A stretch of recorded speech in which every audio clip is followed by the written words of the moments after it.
अस्सलाम वालेकुम, good morning. Your Pakistan की एक नई सुबह के साथ मैं आपकी मेज़बान नबीहा एजाज आप तमाम लोगों के लिए हाजिर। आज प्रोग्राम के आगाज़ में मैं आपको एक छोटी सी कहानी सुनाने वाली हूँ। कहानी कुछ इस तरह की है कि एक दफ़ा का जिक्र है जो हम कहानियों में हमेशा सुनते हैं कि एक बादशाह और उसका एक गुलाम, वो अपने गुलाम को सजा देता है, सजाए मौत की। उससे कुछ गलतियां होती हैं, कुछ कोताहियां होती हैं। बादशाह बड़े गुस्से में आता है और उसको फांसी की सजा सुना देता है।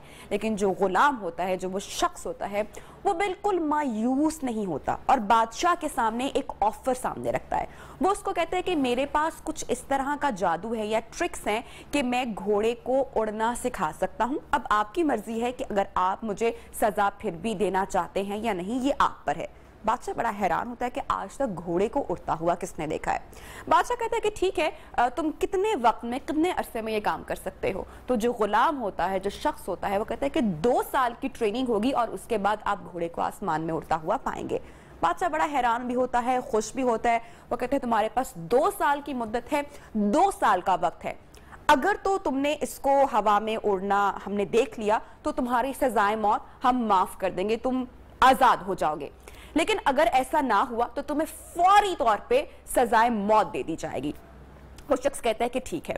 वो अपने घर जाता है, अपने घर वालों को पूरी कहानी बयान करता है। उसके घर वाले बड़े परेशान होते हैं कि तुम क्या पागल हो, कभी क्या किसी शख्स ने घोड़े को आसमान में उड़ते हुए देखा है, भला ऐसा भी कभी हुआ है? तो वो जो शख्स होता है वो कहता है कि कुछ भी हो सकता है इन 2 सालों में। हो सकता है कि बादशाह मर जाए, वो गुजर जाए और मुझे जीने का मौका मिल जाए, या ऐसा हो सकता है कि जंग हो जाए, बादशाह कैद हो जाए, वो यहां से चला जाए, किसी और बादशाह की सल्तनत आ जाए, या ऐसा भी हो सकता है कि इन 2 सालों के अरसे में ये घोड़ा मर जाए और मुझे 2 साल का और वक्त मिल जाए, मुझे 4 साल मिल जाए, या ऐसा भी हो सकता है कि बादशाह को मेरे पे तरस आ जाए, वो खुद इन 2 सालों में अपना मिजाज तब्दील करे और मेरी सजाए मौत को माफ कर दे। ज्यादा से ज्यादा क्या होगा कि 2 साल गुजर जाएंगे और मैं घोड़े को उड़ना नहीं सिखा पाऊंगा और मुझे सजाए मौत हो जाएगी। लेकिन उसमें भी पॉजिटिविटी ये है कि मुझे कम से कम अब से लेकर अगले 2 साल तक तो जीने का मौका मिलेगा। उसके घर वाले कहते हैं हाँ। तो इस कहानी को सुनाने का मकसद या मैसेज ये है कि जो लोग पॉजिटिव होते हैं वो कोई ना कोई हल अपने मसले का निकालना जानते होते हैं। वो अपने मसाइल, चाहे वो कितने भी वर्स्ट क्यों ना हो, वो उसके अंदर मायूस नहीं होते, वो स्ट्रगल करते रहते हैं। आज के दौर में अनफॉर्चुनेटली हमने हमारी जो जिंदगी की खुशियां हैं उनके लिए कंडीशन रख दी है। वो कंडीशन है एक बड़ा स्टेटस, एक बड़ा घर, बड़ी गाड़ी, बहुत सारा पैसा।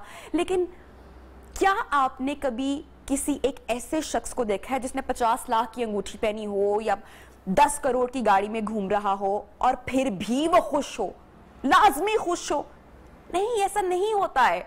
खुशियां हमेशा स्टेटस से, पैसे से, आपके दिखावे से मंसूब नहीं की जाती हैं। ये जो जिंदगी है ये एहसासात का नाम है। आपकी जो फीलिंग्स हैं, आप कैसे जीते हैं, हम कैसे सोचते हैं, ये उसका नाम है। ये किसी और चीज में तलाशने का नाम नहीं है जहां से हम खुशियां एक्चुअली ढूंढ रहे होते हैं और फिर जब हमें वो वहां से नहीं मिलती, हमें रिजेक्शन मिलती है, तो हम डिप्रेशन में चले जाते हैं, हम एंजाइटी में चले जाते हैं, हम अपनी जिंदगी का खात्मा करना चाहते हैं। आज हम उसी स्ट्रेस, उसी एंजाइटी, उसी नींद ना आने पर बात करेंगे कि क्यों हम अपनी जिंदगी को अपने अंजाम से पहले ही खत्म कर देते हैं, क्यों हम उसका खात्मा कर देते हैं, ये सोचते हुए कि शायद अब हमारे सारे मसलों का हल हमारी जिंदगी का खात्मा है, हम क्विट कर जाते हैं। तो आज के शो में हम उसी स्ट्रेस पर बात करेंगे कि कौन से वो लोग होते हैं, वो कौन से अनासर होते हैं जो आपको इस एक्सट्रीम कदम उठाने पर मजबूर करते हैं। इसकी इंडिकेशन बहुत ज़रूरी है। हमारे आसपास के लोगों को इसकी अवेयरनेस होना बहुत ज़रूरी है। हमारे जो मेहमान हैं, हमारा जो पैनल है, वो ज़रा आज उनकी एक्सपर्टीज़ लेंगे, उनसे हम जानेंगे डिप्रेशन, एंजाइटी और जो लोग खासकर सुसाइड कर लेते हैं इस हवाले से। इसके साथ साथ हम आपको टिप्स भी देंगे, माइंड रिलैक्सिंग टिप्स कौन सी हो सकती हैं। नींद अगर किसी शख्स को नहीं आती, उसका हल भी हम आज आपको हमारे शो में बताएंगे। दावत देंगे हमारी आज की जो पहली मेहमान हैं, बड़ी मजे की खातून है, ऑन स्क्रीन ऑफ स्क्रीन इनसे बड़ी जबरदस्त हमारी गुफ्तगू रहती है, बड़ी दबंग, इनको माहिर नफ्सियात में कहती हूँ। तो दावत देंगे, आप तमाम लोग इनको जानते हैं, बहुत पसंद भी करते हैं, डॉक्टर ताहिरा रुबाब। अस्सलाम वालेकुम, गुड मॉर्निंग डॉक्टर साहिबा, कैसी हैं आप? और बहुत अच्छी लग रही हैं आप। Thank you so much. अगले हमारे मेहमान जनाब, उनको भी दावत देते हैं। हमारे एक्सपर्ट पैनल पे आज एक और साइकोलॉजिस्ट मौजूद हैं और बड़ी ज़बरदस्त इनकी भी नज़र होती है, मुआशरे के जो हमारे मसाइल हैं उसके ऊपर बड़ी अपनी ज़बरदस्त ये राय रखती हैं। हम दावत देंगे हमारे अगले मेहमान डॉक्टर अमरीन गुल, भरपूर तालियों में। Thank you so much. Very good morning. अस्सलाम वालेकुम and good morning, how are you? कैसी हैं आप? ठीक ठाक हैं डॉक्टर साहिबा? सुबह सुबह चाय कॉफी मिली आपको? चाय कॉफी मिली एंड यू आर लुकिंग माशाल्लाह ब्रिलियंट। Thank you. आज आप दोनों ने मैचिंग कर ली है? आज both of us wearing black colour. तो फिर एक ब्लैक मेरे इधर आ जाए और एक ब्लैक मेरे इस तरफ आ जाएगा। अच्छा जी, you would be more prominent है ना। अच्छा जी, अब हमने जिससे बात की कि भाई नींद का आना भी बड़ा जरूरी होता है, माइंड को रिलैक्स रखना भी बहुत जरूरी होता है। तो उसमें ऐसी कौन सी घरेलू टिप्स टोटके हैं जो हमारी बॉडी, हमारे माइंड को रिलैक्स रख सकते हैं, उसमें मददगार साबित हो सकते हैं? अक्सर हमने सुना है ना कि रात को अगर आप सोने से पहले अगर आप केला खा लेते हैं तो उसमें ऐसी कुछ अज्जा, कुछ चीज़ें मौजूद होती हैं जिससे आपको अच्छी नींद में बड़ी मदद होती है। तो ये बात हमने सुनी हुई है। इसके अलावा भी बहुत सारी छोटी छोटी ऐसी टिप्स, छोटी छोटी चीज़ें ऐसी हो सकती हैं खाने की जो कि आपको रिलैक्स रख सकती हैं। वो कौन सी हैं? उसके लिए हमारे बहुत ही फेवरेट हमेशा हमारे शो पर आते हैं और बड़े आसान टोटके, हल, इलाज बताते हैं, टिप्स देते हैं, बड़ी मज़े की और आसान चीज़ें बताते हैं, डॉक्टर फैसल। अस्सलाम वालेकुम, गुड मॉर्निंग डॉक्टर फैसल, कैसे हैं आप? आपकी नींद पूरी हुई है रात की? अल्लाह का शुक्र। ठीक है, तो उसके लिए कोई टिप करते हैं, कोई टोटका करते हैं, आप कुछ अपने लिए भी करते हैं? टू बी ऑनेस्ट एक बात बताऊं, हाँ। मेरा ख्याल है कि मेरे घर वाले भी मुझे कहते हैं कि जब आप सो जाते हो तो लगता ही नहीं कि कोई परेशानी थी। तो अल्लाह का शुक्र है कि मैं ख्याल है कि तवक्कल यही होना चाहिए, ये बहुत यही स्ट्रॉन्ग होना चाहिए। बिल्कुल। चले जी, वो भी कनेक्शन की बात है ना कि कौन अपना कनेक्शन कितना बनाने में कामयाब होता है, उसके लिए भी कुछ ना कुछ यकीनन टिप्स होती है, कोई रियाजत होती है, वो बनाना पड़ता है। उसके ऊपर भी आज हम हमारे एक्सपर्ट से बात करेंगे। डॉक्टर फैसल, आप प्लीज आइएगा अपनी जगह पर। हमारी अगली मेहमान जनाब, चूंकि हम बात कर रहे हैं स्ट्रेस की और एंजाइटी की, अगर इंसान किसी हेल्दी एक्टिविटी में मुलविस नहीं है तो क्या होगा? वो घर बैठे बैठे सारा दिन मनफी ख्यालात जो हैं वो सोचता रहेगा, कोई ना कोई अच्छी चीज पॉजिटिविटी में नहीं रहेगा। तो हेल्दी एक्टिविटीज का होना, स्पोर्ट्स का होना बहुत ही ज्यादा जरूरी है। अच्छी किताब का पढ़ना, अगर आप कुछ भी नहीं कर रहे, इन सारी चीजों के साथ साथ हमने अगर एक्सरसाइज की या वर्जिश की जब भी बात की है तो योगा एक ऐसी एक्सरसाइज है जिसके बारे में हमने हमेशा से सुना है कि ये आपके जिस्म के लिए, आपके माइंड के लिए ये एंटी डिप्रेसेंट जो है वो साबित होता है। इतना जबरदस्त है आपकी जहनी नशोनुमा के लिए और दिमाग के लिए। तो आज हम योगा एक्सपर्ट को भी हमारे शो में दावत देने जा रहे हैं और घर में बैठे किसी जिम में कहीं पर जाने की आपको जरूरत नहीं है। योगा के वो कौन से पोजेज हैं जो आप घर में कर सकते हैं किसी भी वक्त, जिससे आपका माइंड रिलैक्स हो सकता है। तो उसके लिए हमने दावत दी है जनाब योगा एक्सपर्ट। हमारे साथ मौजूद है मोना अली। अस्सलाम वालेकुम मोना, कैसी हैं आप? ठीक ठाक हैं? Thank you. तशरीफ रखें। गुफ्तगू का आगाज करते हैं। डॉक्टर ताहिरा से सबसे पहले पूछूंगी कि टाइम चेंज हो गया है, डिप्रेशन, एंजाइटी, परेशानी, स्ट्रेस, ये वर्ड्स बड़े कॉमन हो गए हैं। ये वर्ड्स कॉमन हो गए हैं, ये बीमारियां वाकई ही बढ़ गई हैं? वर्ड्स भी कॉमन हो गए हैं और बीमारियां भी बढ़ी हैं, दोनों ही चीज़ें। बिकॉज अवेयरनेस लोगों में थोड़ी सी, जैसे पहले साइकोलॉजिकल प्रॉब्लम्स के बारे में, नफ्सियाती मसाइल के बारे में नहीं थी, लोग इसके बारे में बात भी नहीं करते थे। लोगों को पता भी नहीं था कि किसी का मूड का लो रहना, परेशानी और बेचैनी का रहना भी कोई बीमारी है। लोग इसको समझते थे ये ऐसे ही लगा हुआ है, ये ड्रामा, ये झूठ है, और इसके बारे में फिर लोग इसको नहीं अटेंड करते थे। या फिर मैक्सिमम आपने देखा होगा पास्ट में प्रैक्टिसेस थी कि अगर कोई बेचारा अजीब सा बिहेवियर किसी का हो जाता था, कुछ छुपाते थे और या फिर दरबारों पे ले जाते थे। यही दो आम रवैये थे, बहुत आम रवैये। और ये पास हमारी हिस्ट्री, जो साइकोलॉजी की हिस्ट्री हम पढ़ते हैं, वो यही हम देखते हैं। लेकिन अभी भी हो रहा है, अभी भी हो रहा है, बिल्कुल हो रहा है। मगर अभी हम थोड़े से एक ऐसे इरा में ज़रूर हैं जहाँ पे हम ये तो सोचते हैं कि डेवलप्ड कंट्रीज़ में अब साइकोलॉजिकल प्रॉब्लम्स जो हैं उनको लगता है कि ये भी होते हैं और इनका इलाज बहुत मुमकिन है। और उसके साथ साथ अब due to media, social media, TV पे भी जैसे कुछ ड्रामास चलते हैं तो उनकी मदद से और कुछ जैसे अवेयरनेस क्रिएटिंग सेमिनार्स वगैरह होते हैं, पाकिस्तान जैसे मुल्कों में भी अब साइकोलॉजिकल प्रॉब्लम्स को कंसिडर किया जाने लगा है। और शहरों में, हाँ बिल्कुल, यू आर राइट। मगर ये मैं इसको एक पॉजिटिविटी इसलिए समझती हूँ कि कभी शहरों में भी नहीं, इनोवेशन तो आहिस्ता आहिस्ता आएगी ना, बढ़ेगी, ऊपर से नीचे जाता है। शुक्र है कि शहरों में भी कम से कम लोग इस चीज को अंडरस्टैंड करना शुरू हुए, इसलिए लफ्ज भी बहुत कॉमन हो गया है। क्योंकि लफ्ज कॉमन हो गया है, अब लोग आइडेंटिफाई करते हैं कि अच्छा ये हो रहा है तो इसका मतलब शायद इसको कोई प्रॉब्लम है।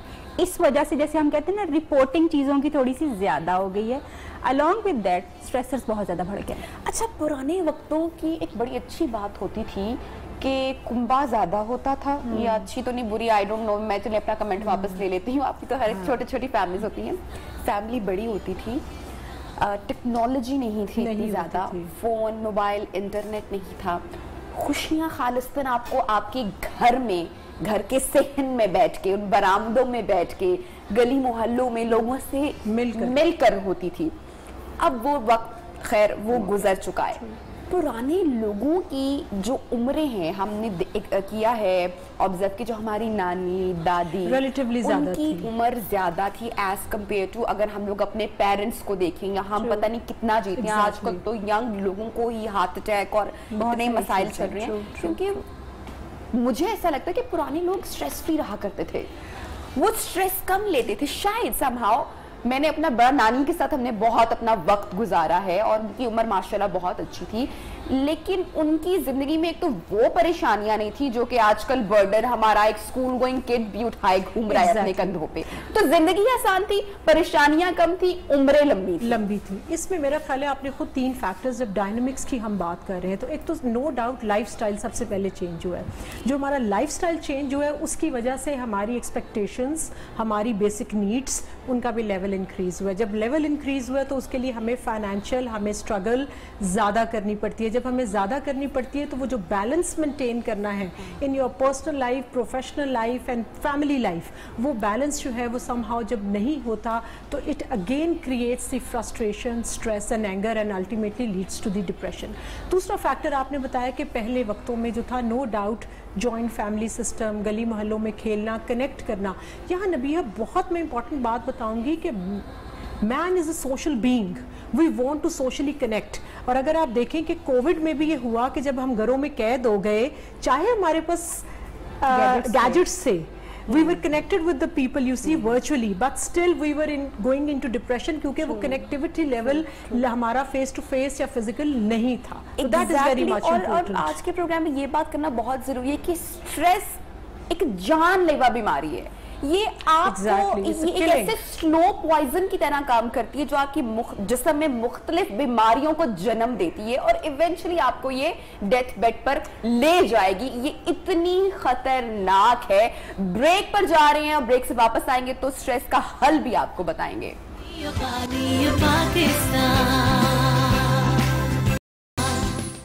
Welcome back. प्रोग्राम में एक मर्तबा फिर से आपको खुशामदीद कहते हैं। बात हो रही है उन लोगों की जो जिंदगी के मसाइल से तंग आकर अपनी जिंदगी का खात्मा कर लेते हैं। स्ट्रेस, एंजाइटी, डिप्रेशन, ये वो कॉमन वर्ड्स हैं जिनका इस्तेमाल बहुत आम किया जाता है। कौन लोग होते हैं जो स्ट्रेस, एंजाइटी या डिप्रेशन का शिकार होते हैं? अक्सर हमने सुना कि कमजोर अफराद जो होते हैं वो ज्यादा डिप्रेशन में जाते हैं, या जो कमजोर विल के मालिक होते हैं वो अपनी जिंदगी का खात्मा कर लेते हैं। डॉक्टर साहब, ये बात कितनी दुरुस्त है? एक तो ये जो कमज़ोरी वाली बात है ना, ये जैसे हम अभी पास्ट की बात कर रहे थे कि पास्ट में लोग जो थे वो इतने ज़्यादा डिप्रेशन में, एंग्जाइटी में जाते नहीं थे, जाते थे तो नज़र नहीं आते थे। एक बहुत बड़ी वजह उनकी रेजिलियंस थी। उनको पेरेंट्स जो थे ना वो बड़ा टफ टाइम देते थे, लाइफ बड़ी टफ थी उनके लिए, उतनी आसान नहीं थी। देखो, लॉन्ग वॉक्स फॉर स्कूल्स, बहुत कुछ करना, डिफ़िकल्टी लेवल बहुत ज़्यादा था। हमारे आज का जो इंसान है अभी का, हम इतने ज़्यादा फैसिलिटेटेड हैं कि हम एसी और फ्रिज और पानी भी लाना जो है दूसरों से कहते हैं, यानी हमारी लाइफ बहुत फैसिलिटेटेड है। हम उतने रेजिलिएंट नहीं हैं जितने हमारे पुराने लोग। एग्जैक्टली। अब जब हमारी रेजिलियंस जो है उतनी ज़्यादा नहीं है तो हम उतना बाउंस बैक भी नहीं करते चीज़ों को। बाउंस बैक करने का मतलब ये है कि मेरे ऊपर एक मुश्किल मुसीबत आई, मुश्किल आई, या तो उस मुश्किल ने मुझे पकड़ लिया या मैंने उस मुश्किल को पकड़ लिया। अगर दो ही चीजें एग्जैक्टली अगर तुम मैं उस मुश्किल को ओवरकम करने में हो गई, कामयाब होगी, तो इसका मतलब ये है कि मैं रेजिलिएंट हूँ, मैं उसको अगर उस मुश्किल ने मुझे ओवर पावर कर लिया और अब मैं उसी में से गुजरे जा रही हूँ, तो इसका मतलब ये कि मेरी रेजिलियंस जो है वो कम है और मुझे चीज़ें सीखने की ज़रूरत है। जहाँ तक हम ये बात करते हैं कि कमज़ोर लोगों की ये निशानी है, तो मैं ये समझती हूँ कि ये भी बहुत सारे मिथ्स में से एक मिथ है कि शायद साइकोलॉजिकल प्रॉब्लम्स जो हैं वो कमज़ोर लोगों को, दिमागी तौर पर जो लोग, ऐसा नहीं। बहुत सारे सक्सेसफुल लोगों को, इवन एक्सेप्शनली इंटेलिजेंट लोगों को साइकोलॉजिकल प्रॉब्लम्स में गिरते हुए बहुत। तो इसका मतलब ये है कि ये सिर्फ कमज़ोर लोगों का मसला नहीं है, ये किसी का भी मसला हो सकता है। हाँ, उसकी चीज़ें हमें, उसकी लाइफ हिस्ट्री बहुत सारी चीज़ें बताती है कि कौन इंसान जो है किस मुसीबत में किस वजह से फंस गया। समटाइम्स जैसे जो आपके जेनेटिक्स में, अगर आपके पेरेंट्स में से किसी को डिप्रेशन है, कोई साइकोलॉजिकल प्रॉब्लम है, आपको भी होने के चांसेस होते हैं। समटाइम्स अगर आप एक ऐसे स्ट्रेसर में रहे हैं कि आपने सारी ज़िंदगी बस स्ट्रगल की है और लाइफ को चेरिश नहीं किया, तो फिर अल्टीमेटली जाके आप जब लाइफ को एक मीनिंग देने लगते हैं तो आपके जहन में आता है कि यार बहुत स्ट्रगल की है। सो ये इंप्रेशन जो है ये आपको बताता है कि deep down there is something. Actually आपके लाइफ के मीनिंग्स किस तरह के बन जाते हैं over the time of period. ये बहुत सारी चीज़ें ऐसी हैं, समटाइम्स एनवायरमेंटल चीज़ें आपको डिप्रेशन, एंग्जाइटी की तरफ ले जाती हैं। समटाइम्स आपका जेनेटिक जो मेकअप है वो भी आपको इसकी तरफ जो है वो ले जाता है। इट्स नॉट ओनली कमज़ोर पीपल। सो इसलिए हमें वो लोग जो, मैं अक्सर ये चीज़ें सुनती हूँ कि जी लोग कहते हैं वो लोग जो खुदकुशी कर लेते हैं, कमज़ोर था, ज़िंदगी को फाइट बैक नहीं कर सका। फॉर गॉड सेक अपनी जान लेना कोई कमज़ोर इंसान कर सकता है? ये कभी भी नहीं कर सकता। वो एक ऐसी मुसीबत में फंसा हुआ है कि जहाँ से उससे निकलना नहीं हो रहा। एक्चुअली उसके पास वो सपोर्ट सिस्टम नहीं है जो उसको वहाँ से ड्रैग कर सके, उसके पास वो स्किल्स नहीं है जो उसको हेल्प कर सके। ये कमजोरी नहीं है। कितना हमारा जो एनवायरनमेंट है या हमारी जो फैमिली है या हमारा फ्रेंड सर्कल, क्या वो देख नहीं पाता एक ऐसे शख्स को जो कि एक मुसलसल तकलीफ में मुब्तला है, मुसलसल पेन में है। अगर हमने अभी बात की कि बहुत ऐसे लोग जो कि जिनको फेम मिला, जिनको बहुत पैसा मिला, उनकी एक लंबी लिस्ट है जिन्होंने अपनी ज़िंदगी का एक सर्टेन टाइम पे आके खात्मा कर लिया, तो क्या उनकी पेन देखने वाला कोई नहीं था उनके आसपास? क्या उनको उतनी मोहब्बत, वो हेल्प नहीं मिली कि वो एक्सट्रीम स्टेप लेने पर मजबूर हो गए? कैसा होता है ऐसे शख्स का जाहिर जब वो बाहर सोसाइटी में मूव कर रहा है? देखिए, इसमें दो फैक्टर्स हैं नबीहा। जब हम रिकवरी की बात करते हैं या रीहैब की बात करते हैं किसी भी बीमारी के बाद, उसमें जो अपने सपोर्ट सिस्टम का वो बहुत ज़्यादा मैटर करता है। Support system primarily from your significant others, whether they are the family और योर फ्रेंड्स और your workplace you see. So the thing is कि आपका एक सपोर्ट सिस्टम सबसे ज़्यादा मैटर करता है। नंबर दो, आपने कहा कि ऐसे लोग जो हैं जो सक्सेसफुल, देखिए हमारे यहाँ मिथ्स हैं। लोग अपने कितनी अरसे तक अगर कोई मेंटल इलनेस है वो इसलिए नहीं बताते कि ये भी उन्हें डर होता है कि उनको लेबलिंग ना हो, उनको टैगिंग ना किया जाए कि यार ये तो साइको पेशेंट है या इसको नफ्सियाती मसाइल हैं। या नंबर 3, वो ये चीज़ से भी डरते हैं कि may be attention seeking behaviour, ये कहीं अटेंशन लेने के लिए तो ये सब कुछ नहीं कर रहे हैं। जिनको पैनिक अटैक्स होते हैं उनके घर वाले अक्सर कहते हैं कि ये चीज़ अटेंशन लेने के लिए कर रहे हैं, ये अपना ये कोई काम या प्रॉब्लम है उसको सॉल्व करवाने के लिए करवा रहे हैं। तो these are the different myths, ये जो हमारे टैबूज एसोसिएटेड हैं ज़हनी और नफ्सियाती मसाइल के साथ। एक तो ये बड़ी रीज़न है कि हम उसको छुपाते रहते हैं, एक्सेप्टेंस में नहीं, एक्सेप्ट नहीं करते, डिनाइल में रहते हैं। होते होते हम उसको ड्रैग करते करते चीजों की सेवेरिटी की आपने बात की, हम तो बच्चों के ऊपर भी लेबलिंग कर देते हैं ना कि बच्चा ब्लैकमेल कर रहा है। बच्चा अगर रोता है या अपने इमोशंस में आता है क्योंकि वो अपनी उम्र के मुख्तलिफ स्टेजेस को एक्सप्लोर कर रहा है, ये आप लोग बेटर बता सकते हैं। लेकिन पेरेंट्स या हमारे आसपास के लोग बड़ी आसानी से कह देते हैं कि भाई ये ब्लैकमेल कर रहे हैं, इस पर बिल्कुल तवज्जो मत दो, ये इसकी आदत है। लेकिन हम नहीं सोच सकते कि डीप डाउन कहीं पे वो बच्चा क्या महसूस कर रहा है और वो उस चीज को लेके बढ़ रहा है आहिस्ता आहिस्ता। देखिए, इमोशंस की जब आप बात करते हो ना, जैसे हमने कहा, तो यहाँ पर मैं बहुत एक लाइन, एक टैग लाइन बताऊंगी जो हम साइकोलॉजी में यूज करते हैं, the way you think the way you behave. जैसा आप सोचते हैं वैसा ही आपका अगर आप देखें इस्लाम में भी कहा गया अमाल का दारो मदार नियतों पर है।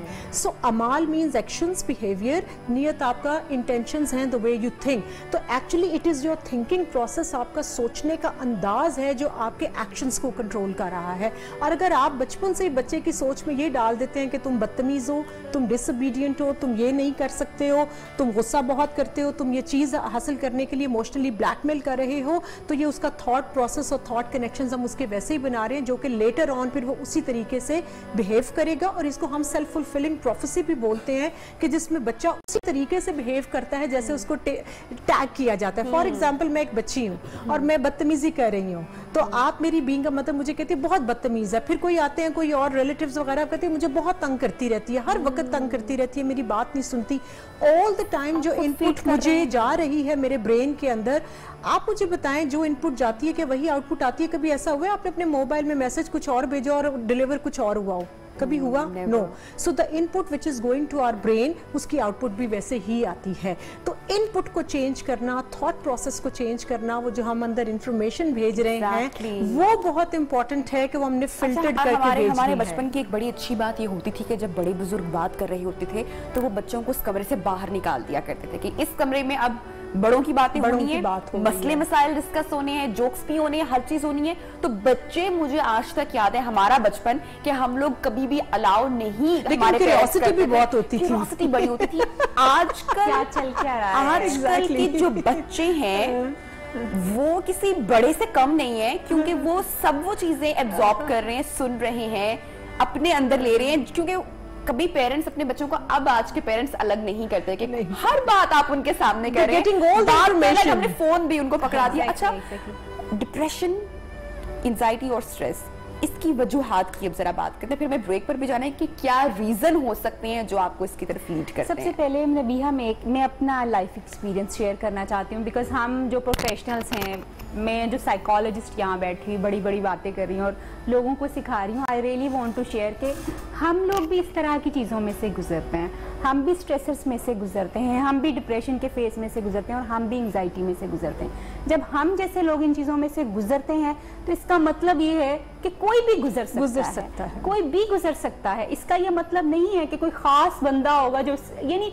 हमसे ज्यादा किसको स्किल्स आते होंगे कि आपने कैसे मैनेज करना। और हमें अक्सर लोग कहते हैं कि आपको डिप्रेशन होता है, बिल्कुल होता है, स्ट्रेस होता है, बिल्कुल हम इंसान हैं। मुझे याद है when I just move from Pakistan to abroad, तो मेरे लिए वो टाइम इतना डिफिकल्ट था because I was living alone.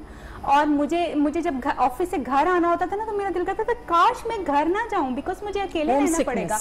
मुझे ऐसे अंदर से मैं आई कुड फील वो एंग्जाइटी जो लोग फील करते हैं ना कि मेरे पेट में ये हो रहा है, मेरा दिल डूब रहा है, आई कुड फील दैट। लेकिन उससे बाहर निकलना ही, एग्जैक्टली, जब आपको ऐसा एहसास होता है तो उससे बाहर निकलना बहुत जरूरी होता है, शेयर करना बहुत जरूरी होता है, अपने मूड को चेंज करना बहुत जरूरी होता है। इस पर हम बात करेंगे, साथ रीजन वाली बात भी, कि रीजंस कौन से होते हैं जो आपको इवेंचुअली ले जाते हैं डिप्रेशन की जानिब, उस पर भी बात करेंगे। और खासकर ब्रेक के बाद एक सेगमेंट होगा, बहुत खास सेगमेंट की हमारा होने वाला, डॉक्टर अमरीन गुल अपने पेशेंट्स के साथ एक सेशन करेंगे, लाइव सेशन होगा। किस तरीके से ये सेशन होगा, क्या सवाल जवाब होंगे और क्या उसके रिजल्ट आएंगे, ये आफ्टर ब्रेक हम आपको दिखाएंगे। कहीं मत जाएगा, नियो पाकिस्तान के साथ रहिए।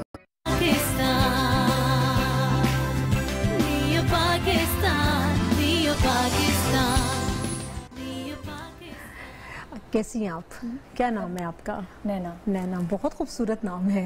What is the meaning of your name? Meaning पे तो नैना मेरे ख्याल आंखों को कहते हैं, खूबसूरत, इस पे तो बहुत शायरी भी हुई है। अच्छा नैना, आप मुझे बताएंगी कि आज आपके यहाँ आने का मेन मकसद क्या है मेरे पास? बस मैं कुछ चीज़ें आपसे डिस्कस करना चाह रही थी और लोगों को भी बताना चाह रही थी ताकि लोगों में कुछ अवेयरनेस हो। तो मेरे हस्बैंड से काफ़ी ज़्यादा फाइट होती है। अच्छा, बहुत ज़्यादा झगड़ा होता है। कितना अर्सा हो गया शादी को? शादी को हो गए हैं 13-14 साल। अच्छा, ठीक है। तो काफ़ी टाइम से मतलब हमारे में लड़ाई झगड़ा काफ़ी रहता है। तो मेरा सम टाइम दिल करता है कि मैं अपनी ज़िंदगी का खात्मा कर लूँ। तो मुझे ये समझ नहीं आती कि मुझे ऐसी सोचें क्यों आती हैं। ऐसे सोचे, सिर्फ इतना बताइए कि ये लड़ाई झगड़े का मामला जो है, ये आपने कहा 13-14 साल शादी को है, कितने अरसे से ये जारी है? ये तकरीबन 2-4 4 years से। 4 years से है। पिछले 4 सालों के अंदर कोई ऐसी बात हुई, कोई चेंज आई है आपकी लाइफ के अंदर, दोनों की लाइफ के अंदर, या कोई ऐसा वाकया हुआ जिसकी वजह से आपकी लड़ाई ज़्यादा होना शुरू हो गई? नहीं, ऐसा तो कोई नहीं हुआ, मतलब वाकया तो कुछ ऐसा नहीं हुआ, लेकिन कुछ समझ नहीं आ रही। कुछ समझ नहीं आ रही है। छोटी छोटी बातों पे मुझे गुस्सा आ जाता है, मुझे समझ नहीं आती कि क्यों आ रहा है। अच्छा, आपको छोटी छोटी बातों पे गुस्सा आता है, तो हस्बैंड को भी क्या छोटी छोटी बातों पे गुस्सा आता है? जी, उनको भी आता है। अच्छा, आप अपने गुस्से का इजहार कैसे करती हैं? मैं गुस्से का इजहार समटाइम मैं शाउट करने लग जाती हूँ, ठीक है, और समटाइम मैं बिल्कुल अलग हो जाती हूँ। ठीक है, आइसोलेशन में चले जाते हो, किसी से बात नहीं करते हो। जी जी। ठीक है, कभी ऐसा हुआ कि गुस्सा आया हुआ हो तो बहुत ज़्यादा रोना भी आता है, वीपिंग स्पेल्स भी होते हैं? समटाइम मुझे रोना आता है, लेकिन किसी टाइम बिल्कुल ब्लैंक हो जाते हो, कुछ फीलिंग नहीं आती, कोई फीलिंग नहीं आती है। आपके हस्बैंड कैसे गुस्से का इजहार करते हैं?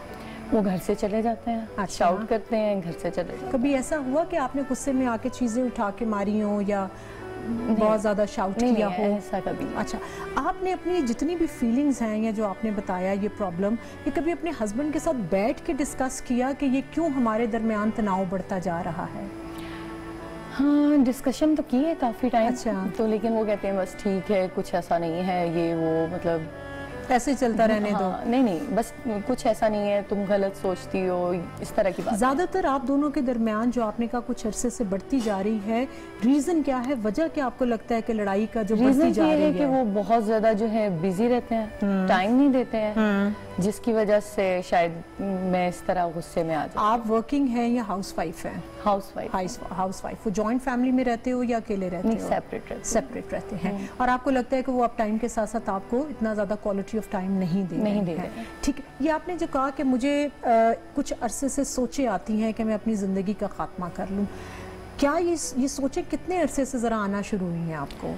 ये 2 years से तो कुछ ज़्यादा आने शुरू हो गई हैं, क्योंकि उनके पास टाइम नहीं होता, वो अकेले घूमते रहते हैं।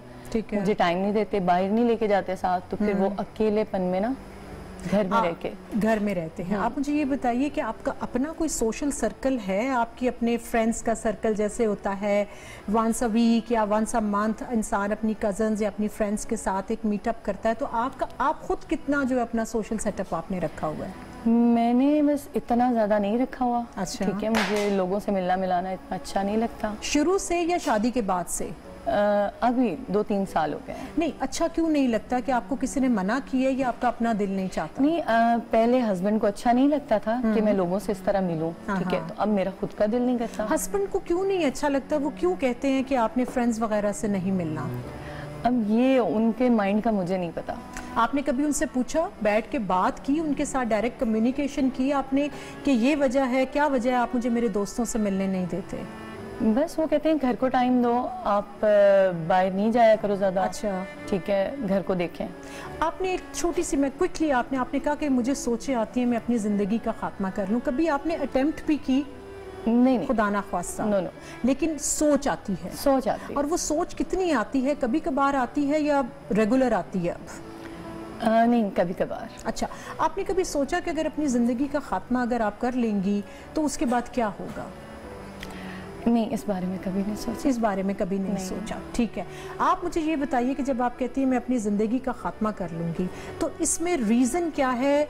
ज़िंदगी का खात्मा इस वजह से क्योंकि मियाँ से लड़ाई होती है, बेसिक रीज़न यही है। तो अगर मियाँ से लड़ाई है तो उसका आप रिवेंज जो है वो अपने आप से क्यों ले रही हैं? उसकी सज़ा अपने आप को क्यों दे रही हैं? यही चीज़ मुझे समझ नहीं आ रही। ये अच्छा। मैं आपसे पूछना चाह रही हूँ कि मुझे क्यों इस तरह की आती है सोच आपको, मैं यही बात कर रही हूँ कि ये आपको, ये अब जो टेक्निक थोड़ा सा आपको, मैं आपकी सोच के ऊपर फोकस कर रही हूँ कि आपको सोच आ रही है मैं ज़िंदगी का खात्मा कर लूँ क्योंकि मेरे हस्बैंड से मेरी लड़ाई रहती है। आपने कभी इस बात के ऊपर फोकस किया कि हम मसले को हल करें, ना कि उससे हम छुटकारा हासिल करने के लिए ज़िंदगी का खात्मा कर लें?